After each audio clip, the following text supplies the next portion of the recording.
దేవస్థానం టీటీడీలో పైన తిరుమల కొండ మీద అవినీతి జరుగుతుంది, అక్కడ దౌర్జన్యం జరుగుతుంది అని ఫస్ట్ నుంచి చెప్తానే ఉండా. అందులో ఒక మచ్చు తునక మనం తీసుకున్నట్లయితే ఇలా చూడండి, ఇది నగిరి శాసనసభ్యురాలు పర్యాటక శాఖ మంత్రిగా కూడా చేసినటువంటి ఆర్కే రోజా.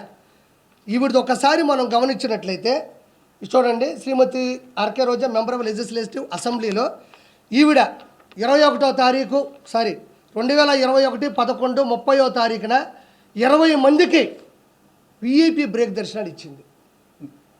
20 మందికి విఐపి బ్రేక్ దర్శనాలు ఇచ్చింది. కావాలంటే ఒకసారి నేను ప్రింట్ తీసుకున్నా, అంటే అధికారికంగా రిలీజ్ చేసిన దాన్ని కొండ మీద నుంచి వచ్చిన ఒక పేపర్ని నేను ప్రింట్ తీసుకున్నా. మీరు మామూలుగా గూగుల్లోకి వెళ్ళి సెర్చ్ చేసినా కూడా ఇది దొరుకుతుంది. 20 మందికి ఎం శ్రీనివాస్ చక్రవర్తి, కె అశోక్ గౌడ్, ఎన్ రామ్మోహన్, ఆర్ లక్ష్మణ్ పెరుమాల్, ఈయన చెన్నై అనుకుంటా. మార్నింగ్ విఐపి బ్రేక్ దర్శనం on 1/12/2021 following by below names and family members. కింద ఆవిడ సంతకం పెట్టినటువంటి ఈ పేపరు. ఇంకొకటి ఏంటంటేనండి, పెద్దిరెడ్డి రామచంద్రారెడ్డి, ఈయన ఏకంగా తిరుమల తిరుపతి దేవస్థానంలో విఐపి బ్రేక్ దర్శనాల్ని 58 మందిని పంపించాడు ఒకటే రోజు. 58 మందిని ఒకే రోజు విఐపి బ్రేక్ దర్శనానికి పంపించినాడు. చూసుకోండి ఒకసారి, కావాలంటే ఈ డేటు కూడా చెప్తా. 2024 2వ నెల 12వ తారీఖు doctor P Ramachandra Reddy MA PhD. చూడండి, ఆయన సంతకం కూడా పెట్టాడు. 58 మందిని కూడా పంపించినాడు. అంటే పాపం ఏ క్యాడర్ అయినా, ఏ కేటగిరీ అయినా, ఏ ఎంపీ అయినా, ఏ క్యాబినెట్ మినిస్టర్ అయినా, ఏ సెంట్రల్ మినిస్టర్ అయినా, ఏ శాసనసభ్యులైనా, ఏ గెజిటెడ్ ఆఫీసర్ అయినా, ఏ సెలబ్రిటీ అయినా, ఏ విఐపి అయినా, అధికారులు జడ్జిలైనా, ఏదైనా కూడా టీటీడీ బోర్డులో ఒక రూల్ ఉంటుంది. ఎంతమందిని పంపించవచ్చు అనేది ఒక శాసనమో, ఒక ఫార్ములానో, ఒక ఫండమెంటల్ థియరీ ఉంటుంది.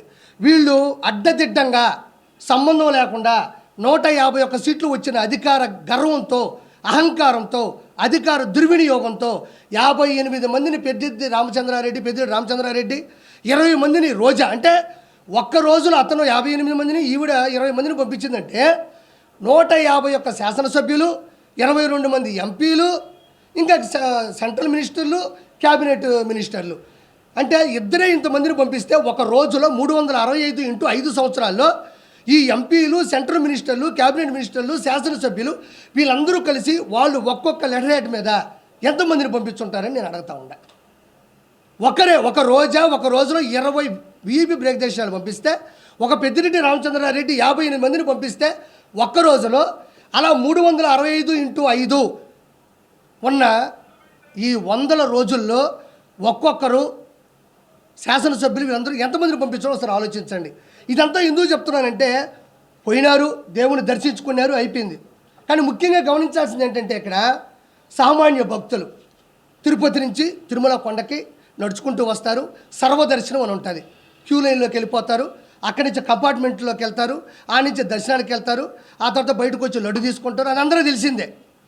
కానీ కొన్ని లక్షల మంది, కోట్ల మంది కింద నుంచి నడుచుకొచ్చే సామాన్య భక్తులు, డబ్బులు లేని వాళ్ళు, నిజమైన దైవభక్తి కలిగిన వాళ్ళు, మాకెలా విఐపి దర్శనాలు వద్దు, మేము డైరెక్ట్గా దేవుణ్ణే చూడాలనుకుంటున్నాం, అది కదా నిజమైన భక్తి అనుకునే వాళ్ళు కూడా పైనుంచి, అదే కింద నుంచి పైకి వచ్చి క్యూ లైన్లోకి వెళ్తారు. ఈ క్యూ లైన్లోకి వస్తారు, కంపార్ట్మెంట్లోకి వెళ్తారు, దర్శనానికి వెళ్తారు. ఇక్కడ ప్రాబ్లం ఏంటంటే, విఐపి బ్రేక్ దర్శనం ఇవ్వడం వల్ల ఎక్కడికక్కడ క్యూ లైన్ ఆగిపోద్ది.